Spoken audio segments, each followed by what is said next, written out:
Assalamualaikum warahmatullahi wabarakatuh. Perkenalkan, kami dari kelompok 9 yang akan memaparkan materi mengenai memahami konseptual untuk pembelajaran. Namun sebelum itu, izinkan kami untuk memperkenalkan diri. Saya Tanti Oktavianti Juwita sebagai moderator dan penyaji kedua. Kemudian ada Bella Saputra sebagai penyaji pertama, Tita Alisariadi sebagai penyaji ketiga, dan Saiful Mubarok sebagai penyaji keempat. Baik, di sini kami akan memaparkan materi mengenai memahami konseptual untuk pembelajaran. Di sini ada 4 poin besar yang akan kami sampaikan, yaitu yang pertama, konsep dasar belajar.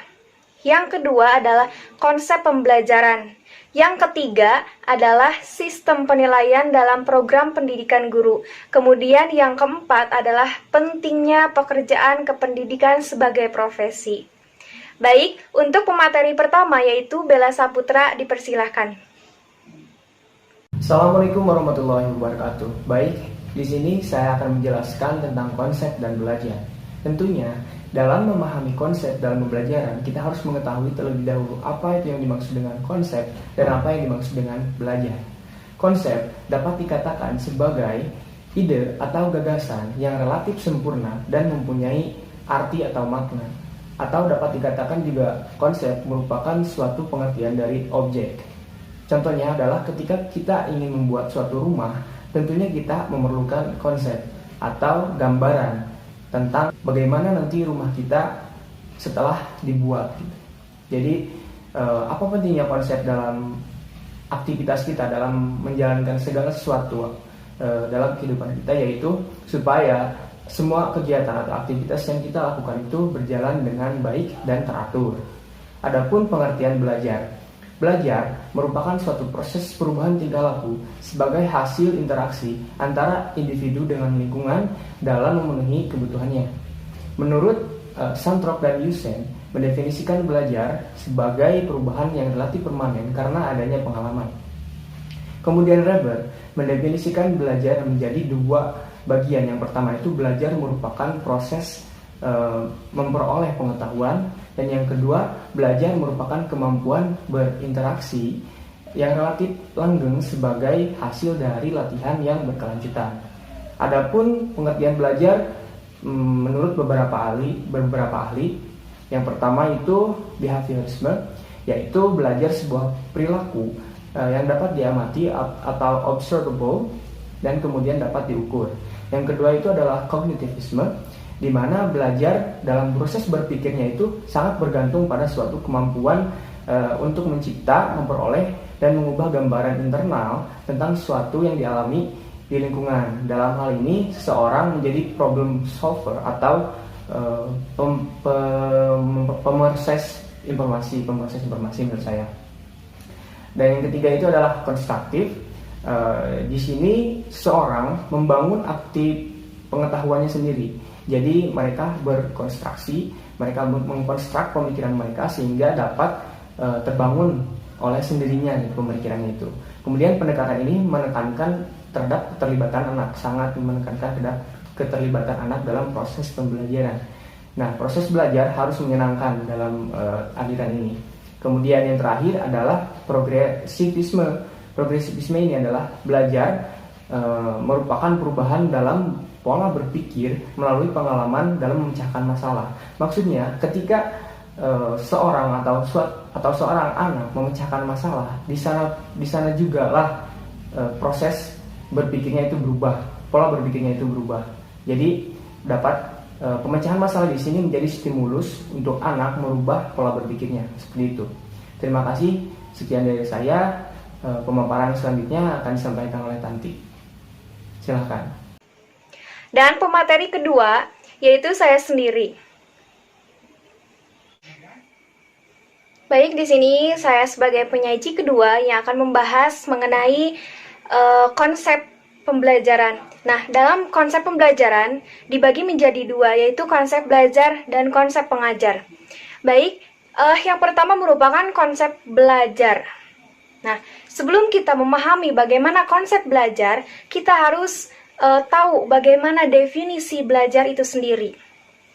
Karena banyak kasus dan banyak problem di Indonesia ketika guru hanya mendefinisikan atau menafsirkan konsep atau definisi belajar hanya untuk menghafal dan mendengarkan materi yang dijelaskan oleh guru. Itu merupakan definisi yang sangat salah. Karena jika guru menganggap bahwa belajar hanyalah menghafal atau hanya untuk mendengarkan materi yang dijelaskan oleh guru, maka selama itu pula pembelajaran masih terpusat pada guru dan tidak pada siswa yang harusnya mengalami belajar.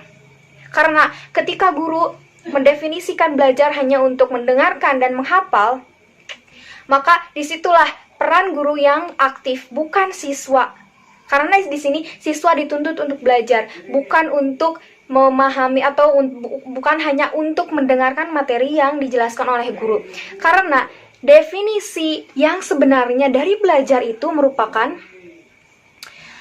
proses kegiatan perubahan tingkah laku atau perubahan pola pikir pada siswa menuju yang lebih baik. Nah, atau dapat didefinisikan belajar itu merupakan serangkaian kegiatan yang ditampilkan oleh siswa, misalnya dengan membaca, mengamati, mendengarkan, meniru, dan lain sebagainya. Nah, di sini kita bayangkan bagaimana jika guru hanya menafsirkan konsep atau definisi dari belajar itu hanya untuk menghafal dan mendengarkan materi yang dijelaskan oleh guru. Karena banyak guru atau tidak sedikit guru yang hanya masuk ke kelas, kemudian menjelaskan, kemudian hanya memberikan tugas kepada siswa. Nah, di sini di mana proses perubahan tingkah laku, di mana proses perubahan pola pikir siswa jika guru hanya memberikan materi kemudian hanya memberikan tugas kepada siswa. Nah, di sini konsep belajar yang sebenarnya itu tidak seperti itu. Tidak hanya menghafal, tidak hanya mendengarkan, namun di sini siswa dituntut untuk mengamati, dituntut untuk berpikir kritis, dituntut untuk memecahkan masalah ketika mereka belajar.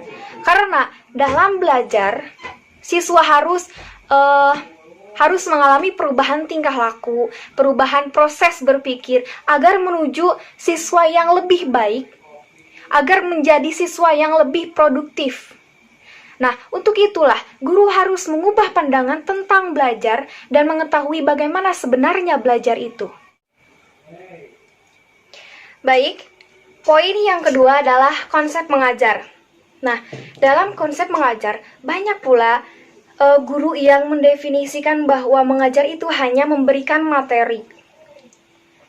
Hanya memberikan materi yang diajarkan oleh guru. Kemudian setelah memberikan materi, guru hanya memberikan tugas guna untuk tujuannya untuk mengubah pola pikir siswa, membuat siswa kritis, membuat siswa aktif.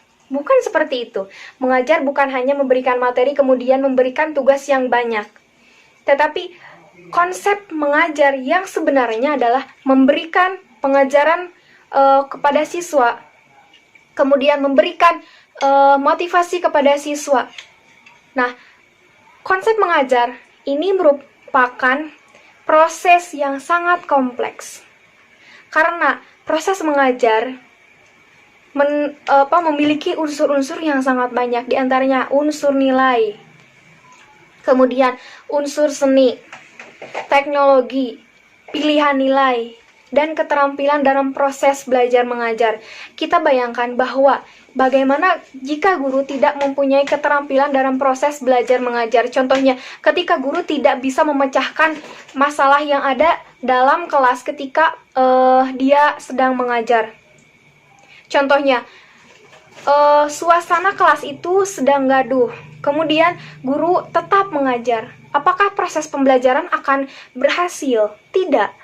Nah, disinilah guru membutuhkan keterampilan dalam belajar mengajar, karena proses belajar mengajar itu tidak hanya memberikan materi, tidak hanya memberikan tugas kepada siswa, tetapi guru harus mempunyai keterampilan dalam belajar mengajar agar tujuan yang telah ditetapkan atau tujuan yang ingin dicapai itu dapat tercapai dan dapat berhasil. Nah, di sini menurut standar proses pendidikan, konsep mengajar itu merupakan proses penyampaian materi pembelajaran atau materi pelajaran yang mempunyai beberapa karakteristik. Yang pertama, proses pengajaran berpusat pada guru. Nah, di sini peran guru sangat penting. Guru harus mengetahui bagaimana atau apa yang harus dikuasai siswa, mau diapakan siswa, kemudian bagaimana cara melihat keberhasilan mengajar. Semua tergantung pada guru. Oleh karena itu, begitu pentingnya peran guru, maka proses pembelajaran baru berlangsung jika ada guru. Kita ketahui bahwa proses belajar mengajar ketika tidak ada guru, maka proses mengajar tidak akan berlangsung karena tidak adanya guru. Kemudian yang kedua adalah siswa sebagai objek belajar. Nah, ketika siswa sebagai objek belajar, nah di sini guru harus mengetahui apa kesulitan siswa, kemudian apa yang disukai oleh siswa, apa minat bakat siswa. Nah, setelah guru mengetahui bagaimana minat bakat siswa, apa yang disukai siswa, apa yang tidak disukai siswa, karena di sini siswa merupakan objek dari proses belajar mengajar itu sendiri. Nah, siswa dituntut untuk menguasai materi ajar. Mereka dianggap sebagai organisme pasif yang belum memahami apa yang harus dipahami. Sehingga melalui proses pembelajaran, mereka dituntut untuk memahami segala sesuatu yang diberikan oleh guru. Nah, ketika ada tuntutan kepada siswa untuk memahami materi pelajaran yang diberikan oleh guru, maka di sini guru pun tidak semena-mena memberikan tuntutan kepada siswa. Di sini juga guru dituntut untuk mampu mengetahui apa minat bakat siswa, apa yang disukai oleh siswa, sehingga siswa dapat mencapai tujuan yang telah ditentukan oleh sekolah atau yang ditentukan oleh guru itu sendiri. Kemudian karakteristik yang selanjutnya itu kegiatan pengajaran terjadi pada tempat dan waktu tertentu. Nah, pasti di sekolah ada tempat, ada waktu yang telah ditentukan. Karena kurikulum yang tersusun rapi, tersusun padat telah menyusun tempat dan waktu untuk proses belajar mengajar. Itu merupakan karakteristik pemberian pelajaran kepada siswa. Nah, yang selanjutnya itu tujuan utama pengajaran adalah penguasaan materi pelajaran. Nah, ketika guru memberikan materi atau bahan ajar kepada siswa, guru tidak hanya memberikan semena-mena memberikan materi pembelajaran kepada siswa dengan tujuan siswa dapat memahami pembelajaran yang diajarkan. Nah, di sini juga guru harus kreatif dalam memberikan materi bahan ajar kepada siswa. Kemudian, karakteristik yang selanjutnya itu mengajar sebagai proses mengatur lingkungan. Nah, disinilah keterampilan guru dalam mengajar itu dituntut. Karena dalam proses mengajar itu tidak selalu lurus, tidak selalu berjalan mulus. Di dalam kelas, suasana kelas itu tidak selalu kondusif. Nah, disinilah keterampilan guru dalam mengajar itu dituntut. Bagaimana guru dapat mengondusifkan suasana kelas, bagaimana guru dapat menyampaikan materi dengan baik. Kemudian, karakteristik yang selanjutnya itu mengajar berpusat pada siswa atau student center. Nah, ketika mengajar berpusat pada siswa, nah mengajar tidak ditentukan oleh selera guru. Mengajar ditentukan oleh selera siswa itu sendiri. Maka di sini guru dituntut untuk mengetahui bagaimana siswa dapat belajar dengan efektif, apa yang mereka sukai. Kemudian akan tetapi sangat ditentukan oleh siswa itu sendiri, ya benar. Kemudian hendak belajar apa siswa dari topik yang dipelajari, bagaimana cara mempelajarinya. Bukan hanya guru yang menentukan, tetapi juga siswa. Kemudian karakteristik yang selanjutnya yaitu siswa sebagai subjek belajar. Nah, selain dari objek, siswa juga sebagai subjek belajar. Nah, di sini siswa tidak hanya dianggap sebagai organisme pasif. Nah, yang tadi. Kemudian proses pembelajaran berlangsung di mana saja. Nih, dalam proses mengajar, ketika guru memberikan materi ajar tidak selalu di dalam kelas. Karena proses mengajar bisa dilakukan di luar kelas, yaitu outdoor. Seperti kita dalam pelajaran biologi, guru ingin siswa dapat mengamati lingkungan, sehingga siswa diajak untuk belajar di luar kelas agar siswa dapat mengamati secara langsung bagaimana lingkungan itu yang sesungguhnya. Contohnya apa saja yang ada di lingkungan, tumbuhan apa saja yang ada di lingkungan di luar sekolah. Itulah siswa langsung mengamati proses belajar mengajar.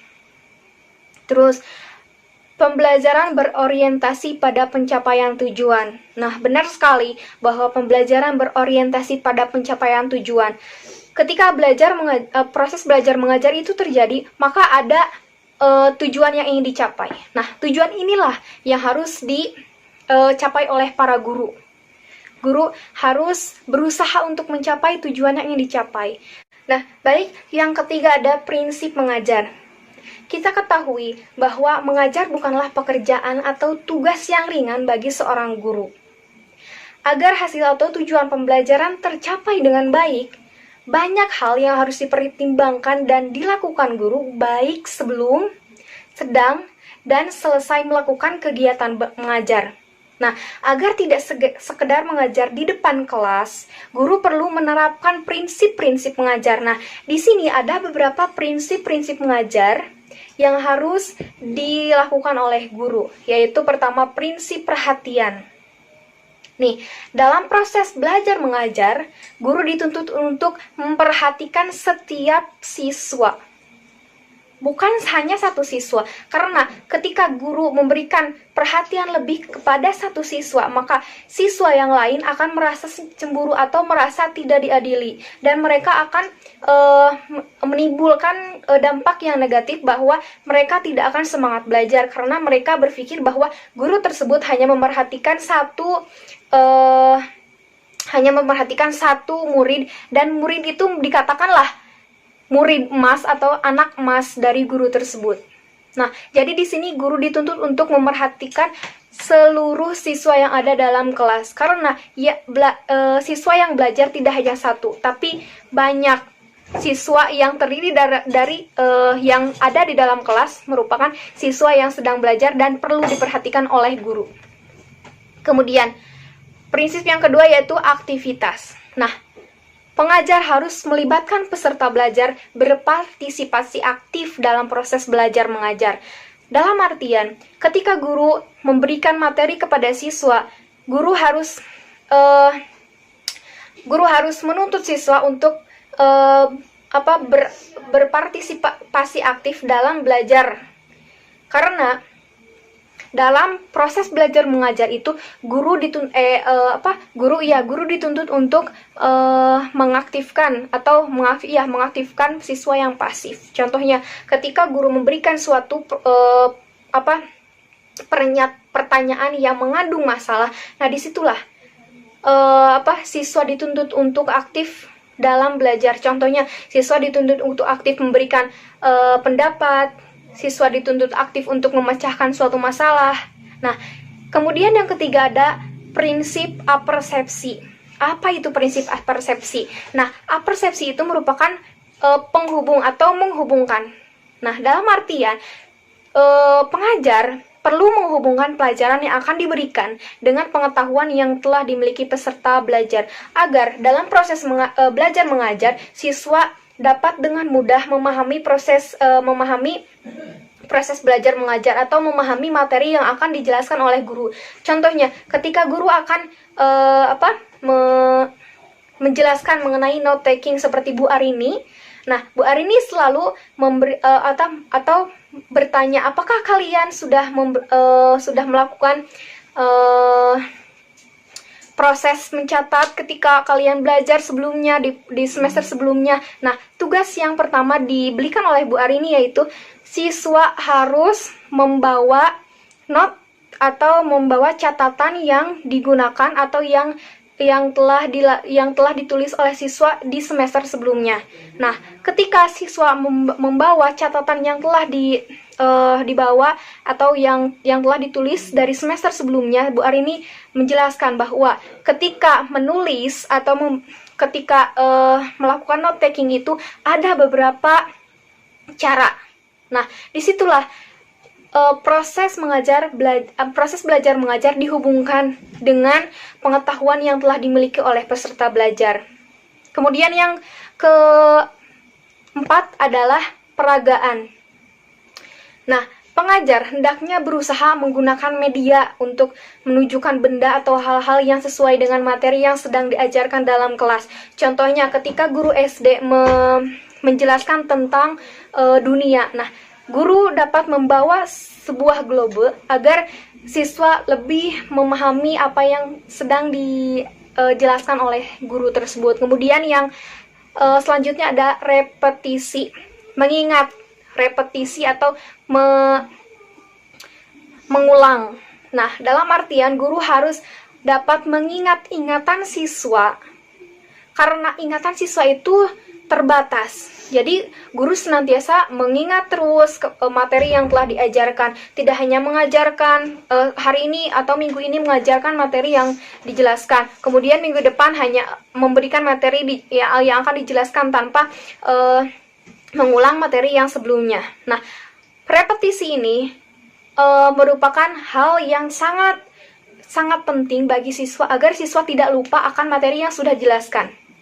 Kemudian yaitu yang selanjutnya yaitu korelasi. Nah, artinya pengajar hendaknya selalu menghubungkan materi yang diajarkan dengan pelajaran lain sehingga cakrawala peserta belajar bertambah luas. Contohnya ketika dalam pelajaran bahasa Inggris itu dapat dihubungkan dengan pelajaran lain sehingga siswa pengetahuannya dapat luas.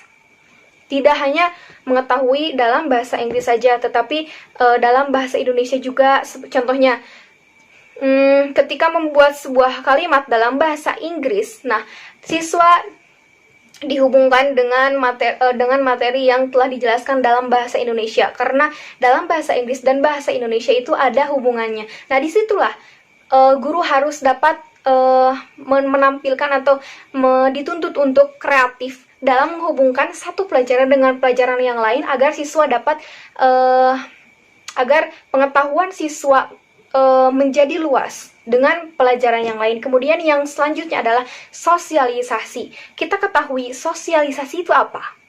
Nah, sosialisasi itu merupakan adanya interaksi antara satu individu dengan individu lain. Artinya, ketika proses belajar mengajar berlangsung, guru dituntut untuk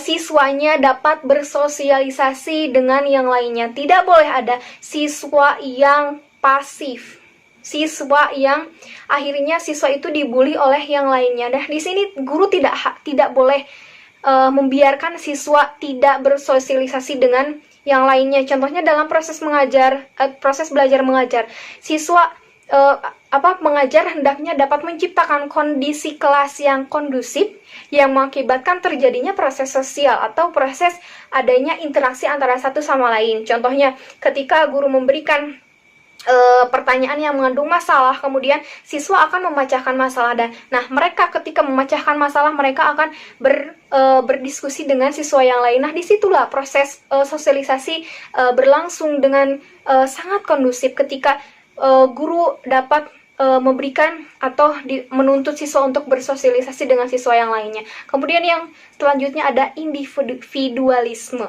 Artinya, manusia adalah makhluk yang unik. Nah, masing-masing memiliki perbedaan kemampuan belajar. Oleh sebab itu, pengajar harus bisa menghargai setiap perbedaan dan melayani secara optimal. Nah, dalam pembelajaran, guru itu dituntut untuk mengajar secara klasikal dan individual. Di mana klasikal yang telah kita ketahui adalah ketika guru memberikan materi kepada seluruh siswa. Kemudian setelah pengajaran klasikal ada pengajaran individual di mana guru memberikan materi atau menjelaskan ulang materi kepada satu siswa ke siswa yang lain agar siswa lebih mengerti dengan materi yang diajarkan. Itulah yang merupakan individualisme, karena setiap individual itu berbeda, maka guru harus memahami perbedaan dari setiap siswa. Siswa satu dengan siswa yang lainnya tidak akan memahami materi secara mudah. Akan ada siswa yang memahami materi dengan mudah dan akan ada siswa yang memahami materi dengan sulit. Nah, disinilah guru dituntut untuk kreatif, untuk memahami bagaimana sifat individual dari manusia itu sendiri atau dari siswa itu sendiri. Kemudian yang selanjutnya ada sequence, yang artinya pengajar harus memikirkan efektivitas dari serangkaian pelajaran yang disusun secara tepat menurut waktunya atau sesuai dengan urutan atau tahapan. Contohnya, ketika guru SD mengajarkan tentang perhitungan, nah disinilah kurikulum disusun menurut dengan sesuai dengan kemudian dari tahap mudah kemudian tahap sukar. Contohnya, ketika guru SD mengajarkan perhitungan, maka guru SD akan mengajarkan terlebih dahulu mengenai pertambahan. Dari pertambahan ini merupakan materi yang mengandung nilai yang mudah dari pertambahan. Kemudian maju ke perkalian. Dari perkalian maju ke pembagian. Nah, disitulah merupakan serangkaian pelajaran yang disusun dengan tepat menurut waktunya agar siswa dapat memahami materi secara keseluruhan dengan mudah. Kemudian yang terakhir adanya evaluasi. Nah, evaluasi ini merupakan proses yang sangat-sangat penting, karena dari evaluasi siswa atau guru dapat mengetahui sejauh mana kemampuan siswa dalam proses belajar. Nah, pengajar harus mengadakan evaluasi untuk mengetahui hasil belajar peserta belajar dan efektivitas mengajarnya. Contohnya, ketika guru ingin mengetahui seberapa pintar atau seberapa paham akan perkalian, maka guru akan memberikan evaluasi berupa soal. Ketika siswa dapat menjawab soal-soal tersebut dengan benar dengan nilai 100, maka siswa tersebut paham secara keseluruhan, paham secara benar dengan materi yang telah diajarkan. Tetapi ketika siswa mengisi soal yang telah diberikan oleh guru dengan nilai yang di bawah rata-rata atau nilai yang tidak diinginkan, berarti siswa tersebut tidak memahami dengan materi yang telah diajarkan oleh guru tersebut. Nah, disinilah evaluasi sangat dibutuhkan, karena evaluasi ini menunjang guru untuk mengetahui sejauh mana siswa memahami materi yang diajarkan, sehingga guru kembali lagi pada tujuan awal, yaitu siswa dapat memahami pelajaran atau materi yang diajarkan dengan cara evaluasi ini. Kemudian materi selanjutnya mengenai syarat mengajar yang efektif. Nah, bagaimana sih syarat mengajar yang efektif agar proses belajar mengajar menjadi lebih efektif dan kondusif? Nah, di sini ada beberapa syarat-syarat sebagai untuk mengajar yang efektif. Yang pertama yaitu guru harus menguasai materi atau bahan pengajaran. Tentu, di sini guru dituntut untuk mengetahui atau menguasai materi yang atau materi bahan pengajaran, bahan ajar sebelum guru memberikan materi tersebut kepada siswa. Kita bayangkan saja bagaimana jika guru tidak menguasai bahan ajar yang akan diajarkan kepada siswa. Nah, guru tersebut tidak paham, apalagi siswa yang diajarkan. Nah, maka dari itu, guru harus menguasai materi ajar yang akan diajarkan kepada siswa agar pengajaran menjadi lebih efektif dan efisien. Kemudian yang kedua ada guru harus cinta kepada apa yang diajarkan. Nah, tidak hanya siswa yang harus cinta terhadap pelajaran, guru pun harus cinta terhadap apa yang diajarkan atau terhadap profesi yang sedang dikerjakannya. Karena ketika kita cinta terhadap apa yang kita lakukan, kita akan senantiasa dengan melakukan pekerjaan tersebut dengan sukacita, dengan ikhlas. Nah, ketika kita cinta kepada apa yang kita lakukan, maka proses mengajar akan lebih efektif. Kita akan lebih ikhlas, kita akan lebih menguasai terhadap pelajaran, kita akan merasa lebih bertanggung jawab kepada para siswa yang akan kita ajari. Kemudian yang ketiga ada guru harus mampu menciptakan kondisi agar siswa bisa belajar dan mengalami aktivitas mental dan fisik. Contohnya seperti apa? Contoh kecilnya seperti siswa dituntut untuk membaca. Nah, guru ini harus menciptakan kondisi agar bagaimana siswa dapat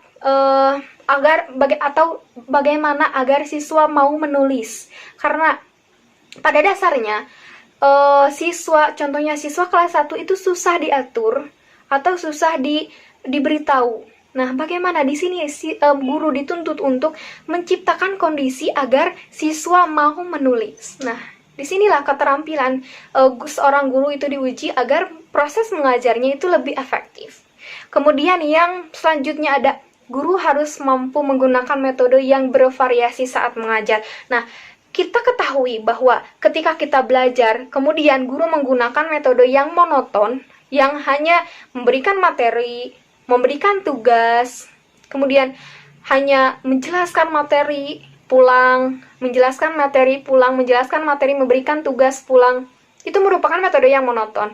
Nah, ada metode yang bervariasi dari guru agar siswa pun merasa lebih aktif, agar siswa tidak merasa bosan. Contohnya, memasukkan permainan dalam proses belajar mengajar, seperti yang telah dilakukan oleh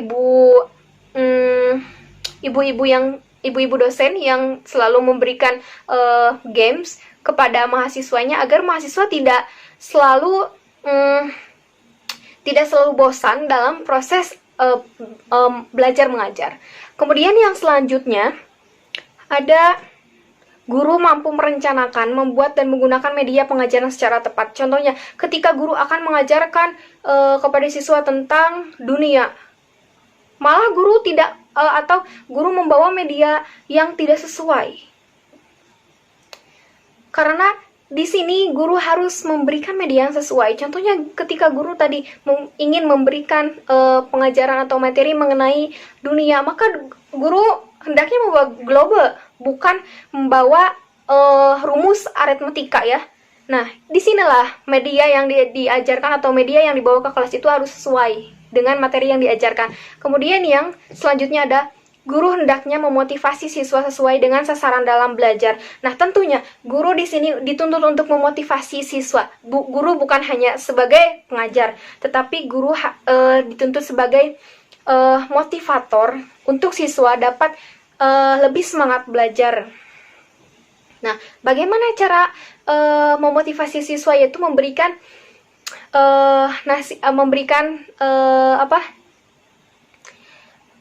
memberikan suatu ucapan yang baik terhadap siswa. Contohnya, oh iya nak, kamu sangat bagus, kamu belajarnya bagus, nilai kamu bagus. Itu merupakan motivasi siswa. Nah, kemudian yang selanjutnya ada guru harus mampu dan mau membuat perencanaan sebelum mengajar dan mengimplementasikan dalam kelas. Nah, di sini guru pun dituntut untuk membuat perencanaan sebelum mengajar dan mengimplementasikan dalam kelas, karena ketika tidak ada perencanaan, tujuan pun tidak akan tercapai. Nah, kemudian selanjutnya guru harus mampu memberikan masalah yang merangsang berpikir siswa. Dari tadi saya sudah menjelaskan bahwa guru harus memberikan pertanyaan yang mengandung masalah. Contohnya, sekarang ada virus corona. Nah, kemudian kita sekarang belajar mengenai atau materi tentang biologi. Nah, dari mengenai virus, nah kemudian dihubungkan dengan virus corona. Kemudian guru memberikan pertanyaan mengenai virus corona tersebut dan siswa dituntut untuk memecahkan masalah untuk bagaimana mencegah virus corona agar tidak mudah tertular kepada manusia lainnya. Itu merupakan pertanyaan yang mengandung masalah yang merangsang siswa untuk berpikir. Kemudian yang selanjutnya ada guru harus menyadari bahwa dirinya tidak mampu menguasai dan mendalami semua bahan pengajaran. Nah, kita kembali kepada kodrat manusia, bahwa manusia itu atau bahwa guru itu merupakan manusia biasa. Jadi, guru tidak boleh merasa bahwa dirinya merupakan guru yang sempurna, guru yang dapat menguasai semua atau mendalami semua bahan pengajaran. Nah, disinilah guru harus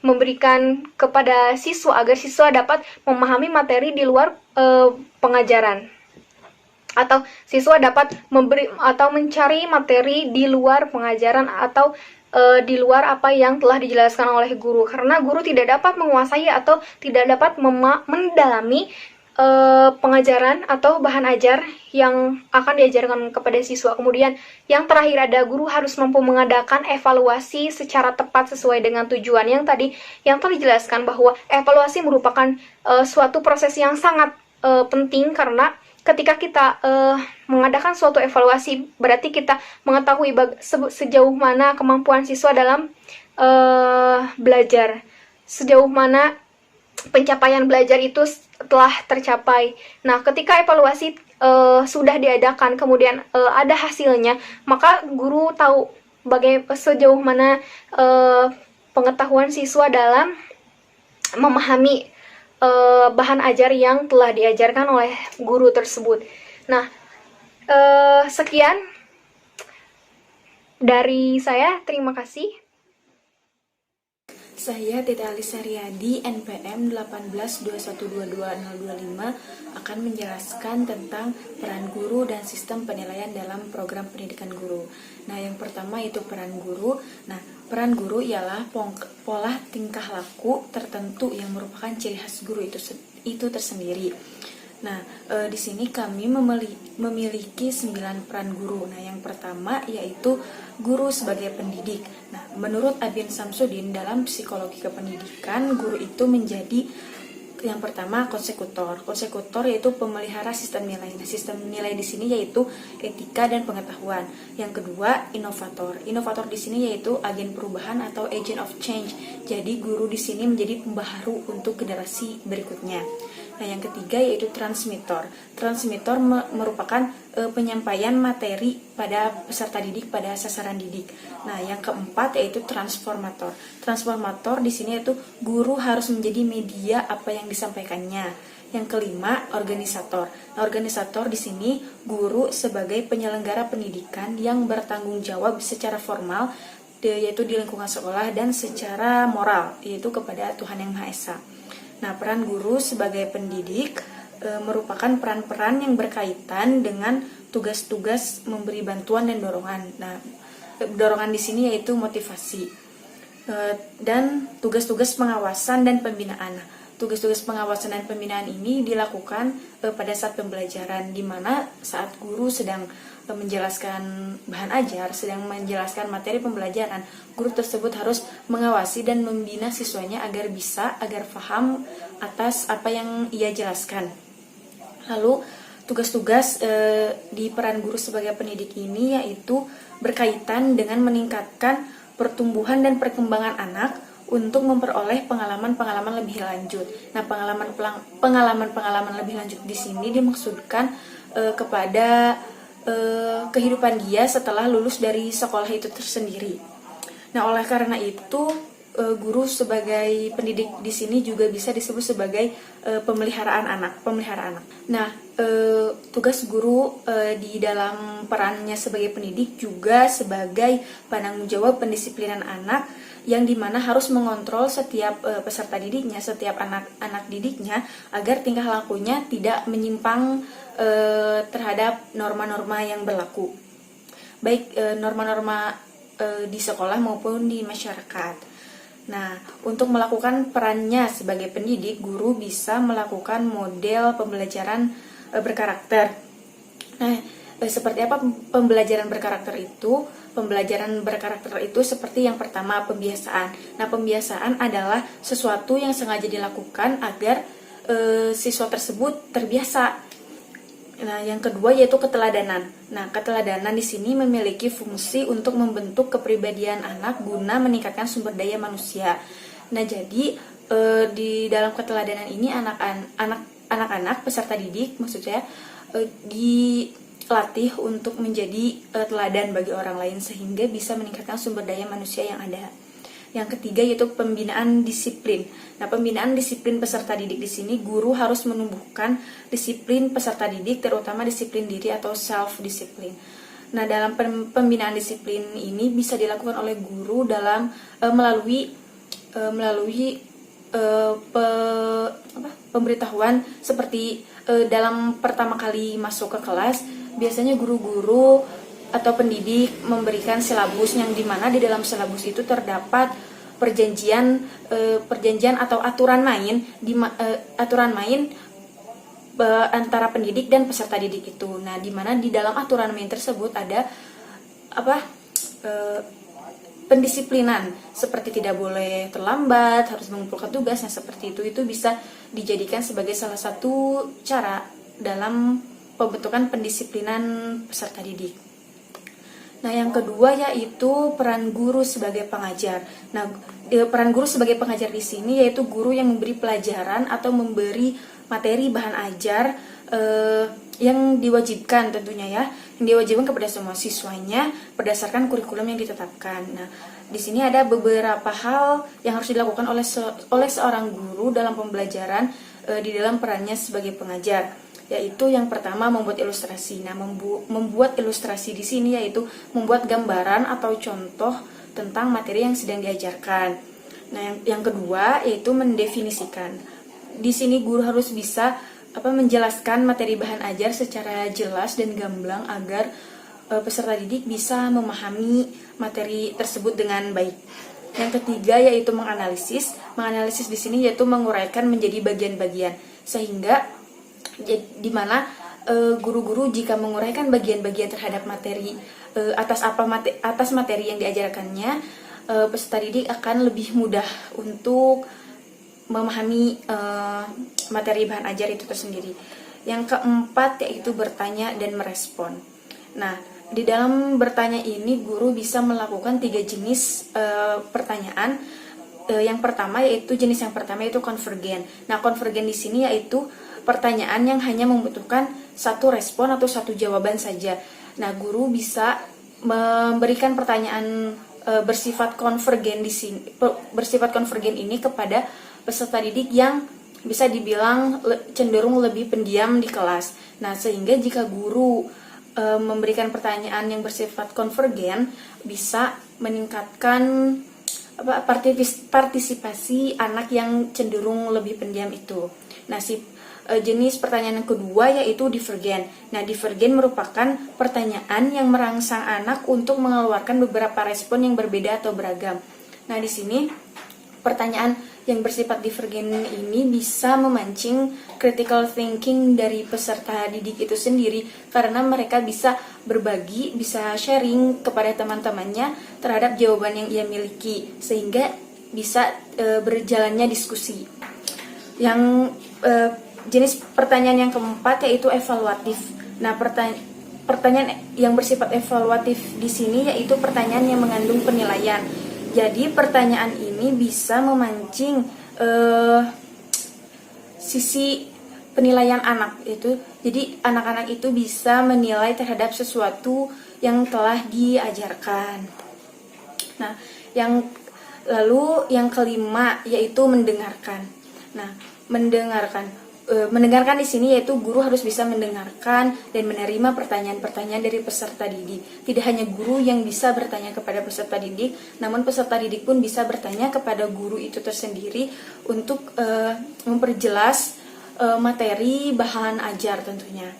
Yang keenam yaitu menciptakan kepercayaan. Nah, menciptakan kepercayaan di sini guru harus bisa menanamkan kepercayaan kepada peserta didik bahwa dia bisa memahami bahan ajar tersebut, bisa memahami materi yang sedang dijelaskan tersebut, dan juga harus menanamkan kepercayaan bahwa guru tersebut bisa membantu dia dalam melewati pelajaran tersebut sehingga ia bisa memiliki atau meraih nilai yang bagus dalam bahan ajar tersebut, dalam pembelajaran tersebut. Yang ketujuh yaitu memberikan pandangan yang bervariasi. Nah, di sini maksud dari memberikan pandangan yang bervariasi tersebut, maksud dari memberikan pandangan yang bervariasi ini yaitu guru dalam menyampaikan materi itu harus memberikan materi dari berbagai sumber sehingga itu bisa memancing critical thinking anak untuk bisa selanjutnya bisa mengkonklusikan, bisa menyimpulkan terhadap materi bahan ajar itu tersendiri. Nah, yang kedelapan yaitu menyediakan media untuk mengkaji materi. Nah, fungsi media di sini sangat penting karena bisa membantu siswa agar lebih mudah dan lebih cepat dalam memahami bahan ajar, sehingga guru harus bisa menyediakan media yang memadai atas bahan ajarnya itu tersendiri, atas materi yang akan ia sampaikan itu. Lalu yang kesembilan itu menyesuaikan metode pembelajaran. Nah, metode pembelajaran di sini tentunya sangat penting karena kita harus menyesuaikan metode dan bahan ajar yang akan kita lakukan. Nah, yang ke-10 yaitu memberikan nada perasaan. Nah, maksud dari memberikan nada perasaan di sini yaitu bisa saling menghargai, simpati, empati, dan lain-lain. Nah, lalu ke peran guru yang selanjutnya yaitu yang ketiga, yaitu guru sebagai pembimbing. Nah, peran guru sebagai pembimbing di sini yaitu sebagai pembimbing yang dimana guru itu diminta untuk dapat mengarahkan kepada siswa untuk menjadi seperti yang diinginkannya. Maksudnya, jika guru tersebut mengajarkan bahasa Inggris, berarti guru tersebut harus membimbing siswanya, harus membimbing peserta didiknya agar ia bisa berbahasa Inggris. Lalu peran guru yang keempat yaitu guru sebagai demonstrator. Nah, yang dimaksud dengan peran guru sebagai demonstrator adalah peran untuk mempertunjukkan kepada siswa segala sesuatu yang dapat membuat siswa lebih mengerti dan memahami setiap pesan yang disampaikannya. Nah, di sini ada dua konteks demonstrator, dua konteks guru sebagai demonstrator. Nah, yang pertama yaitu sebagai demonstrator yang dimana berarti guru harus menunjukkan sikap-sikap yang terpuji, sikap-sikap yang terpuji dalam setiap aspek kehidupannya. Nah, karena di sini guru dijadikan sebagai acuan bagi siswa. Demikian dalam konteks ini guru sebagai model, sebagai teladan bagi setiap siswa. Yang kedua, sebagai demonstrator yang dimana berarti guru harus dapat menunjukkan bagaimana caranya agar setiap materi pelajaran bisa lebih dipahami dan dihayati oleh setiap siswanya. Oleh karena itu, sebagai demonstrator erat kaitannya dengan pengaturan strategi pembelajaran yang lebih efektif. Nah, peran guru yang kelima yaitu guru sebagai pelatih. Nah, di sini guru sebagai pelatih bertugas untuk membentuk seseorang menjadi seseorang yang memiliki keterampilan yang sama dengan apa yang menjadi di bidangnya tersebut, dan agar anak-anak yang dilatihnya bisa meraih prestasi.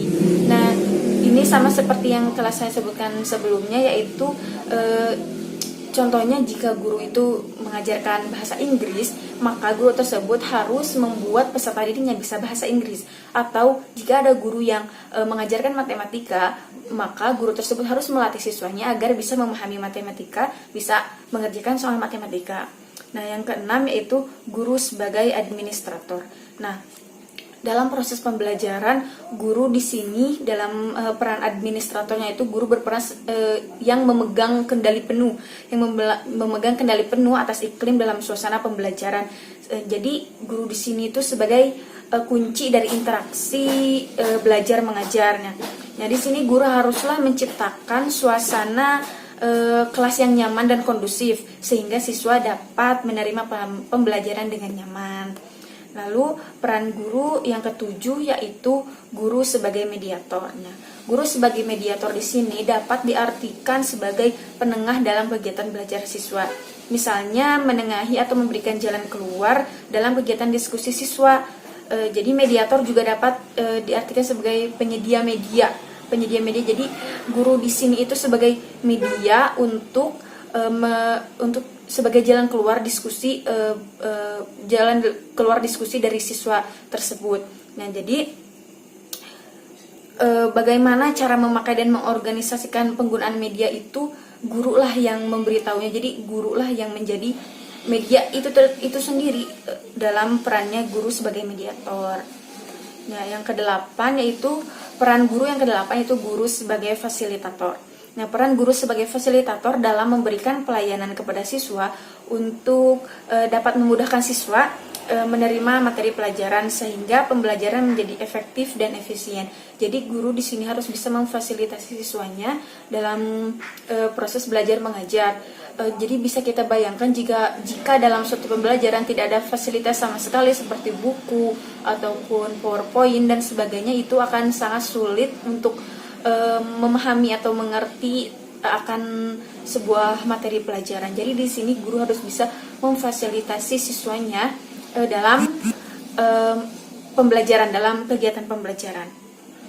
Nah, peran guru yang ke-9 yaitu guru sebagai evaluator. Nah, guru sebagai evaluator di sini yaitu sebagai penilai yang harus mengumpulkan, menganalisa, menafsirkan dan akhirnya harus memberikan penilaian atau judgement atas tingkat keberhasilan proses pembelajaran berdasarkan kriteria yang ditetapkan baik mengenai aspek keefektifan prosesnya maupun kualifikasi produknya. Nah, maksud kriteria yang ditetapkan ini kalau di sekolah itu seperti KKM. Nah, jadi guru di sini sebagai penilai di sini itu kan guru sudah memberikan pembelajaran. Di akhir pembelajaran biasanya di akhir semester guru itu menilai setiap siswanya mengakumulasikan semua penilaian yang sudah didapat dan itu menjadi acuan menjadi acuan kepada guru itu tersendiri apakah siswa tersebut bisa memahami materinya atau tidak. Nah, itulah beberapa peran guru dan juga penjelasannya. Lalu selanjutnya yaitu program penilaian sistem penilaian dalam program pendidikan guru. Nah, sistem penilaiannya ada dua, yaitu yang pertama educational assessment dan yang kedua yaitu educational evaluation. Nah, yang pertama educational assessment yaitu merupakan proses mengumpulkan informasi tentang apa yang telah dipelajari siswa di lingkungan pendidikan. Jadi educational assessment adalah proses mendokumentasikan biasanya dalam hal pengetahuan, keterampilan, sikap, dan lain-lain. Jadi seperti yang saya sebutkan tadi di dalam peran guru yang ke-9 yaitu peran guru sebagai evaluator. Nah, educational assessment ini yang melaksanakannya yaitu guru itu tersendiri. Ini sebagai penilaian di akhir pembelajaran. Jadi mengakumulasikan semua penilaian yang telah didapatkan hasil dari pembelajaran. Yang kedua yaitu educational evaluation. Nah, educational evaluation di sini merupakan penilaian pendidikan. Penilaian pendidikan itu proses evaluasi dan menilai beberapa aspek dari sebuah proses pendidikan. Nah, jadi educational evaluation ini lebih menyeluruh ke seluruh sekolah. Jadi penilaiannya itu seluruh sekolah, bukan hanya per siswa, per kelas ataupun yang lainnya, tapi educational evaluation ini menyeluruh ke seluruh kelas. Jadi ini seperti evaluasi dari sistem pendidikannya seperti apa yang kurangnya, jadi bisa memperbaiki dari pihak sekolahnya itu tersendiri. Nah, jadi tujuan penilaian dalam pendidikan adalah untuk membuat perbaikan pada metode pengajaran untuk guru dan pembelajaran bagi siswa untuk mendapatkan hasil yang lebih baik tentunya. Terima kasih. Perkenalkan, nama saya Saiful Mubarok, NPM saya 1821222010. Saya dari kelas A, mata kuliah Profesi Kependidikan. Berasal dari kata Latin professio yang memiliki dua pengertian. Yang pertama adalah janji, yang kedua adalah pekerjaan.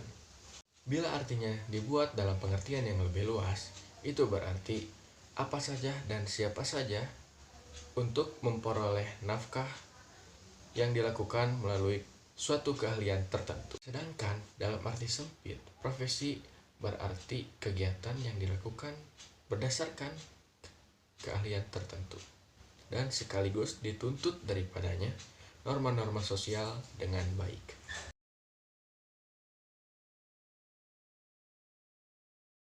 Baik, poin selanjutnya adalah hakikat profesi kependidikan.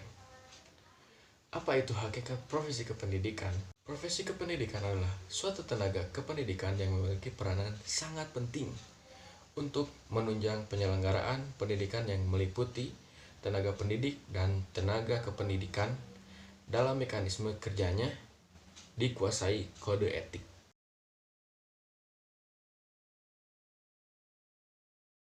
Baik, kita masuk ke poin selanjutnya, yaitu definisi khusus profesi keguruan. Baik, dalam definisi khusus profesi keguruan ada 8 definisi.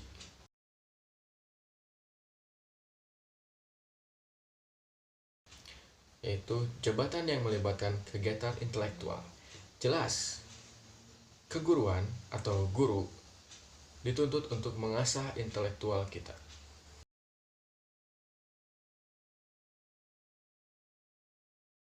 Jabatan yang menggeluti suatu batang tubuh ilmu yang khusus. Contohnya, guru IPA dan guru IPS.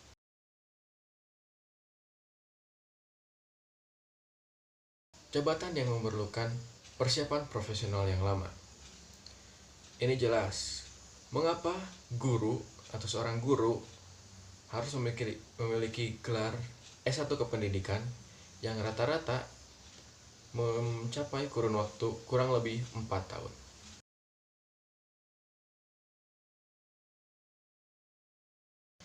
Nomor 4, jabatan yang memerlukan latihan dalam jabatan yang berkesinambungan.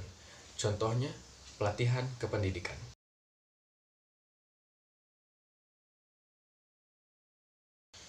Nomor 5, jabatan yang menjanjikan karir hidup dan keanggotaan yang permanen. Ini dibuktikan dengan pemberian gaji guru yang rutin dan tetap.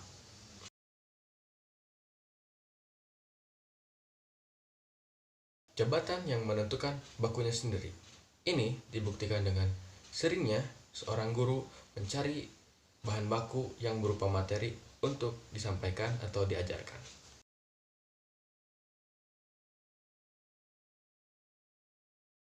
Jabatan yang lebih mementingkan layanan di atas keuntungan pribadi. Nomor 8, jabatan yang mempunyai organisasi profesional yang kuat dan terjalin. Seperti contohnya PGRI.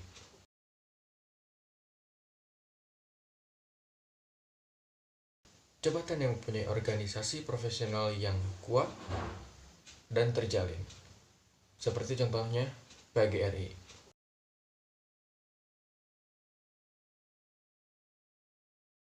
Kita masuk ke poin selanjutnya, yaitu LPTK.